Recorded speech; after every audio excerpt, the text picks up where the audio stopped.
Znanstvenih odgovorov na biološke enigme ne iščete le po faktografski plati, ampak tudi izkustveno s terenskim delom v naravi.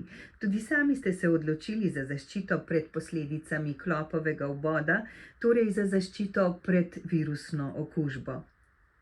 Tako je, tudi sama sem cepljena proti klopnemu meningoencefalitisu, saj je to edina zaščita, ki nam jo trenutno zdravstvo omogoča proti tej bolezni. Vemo, da liamsko boreliozo lahko zdravimo z antibiotiki, klopni meningoencefalitis pa je kar precej težavna bolezen, lahko zato pač preventiva boljša kot potem okrevanje po bolezni. Pri lajmski boreliozi možnost zaščite s cepljenjem, kot ste že omenili, še ne obstaja, zato velja upoštevati priporočila o ustrezni zaščiti pred odhodom v naravo in seveda tudi o skrbnem pregledu, ko pridemo domov. Kakšna je po vaših izkušnjah najoptimalnejša zaščita? Kaj priporočate?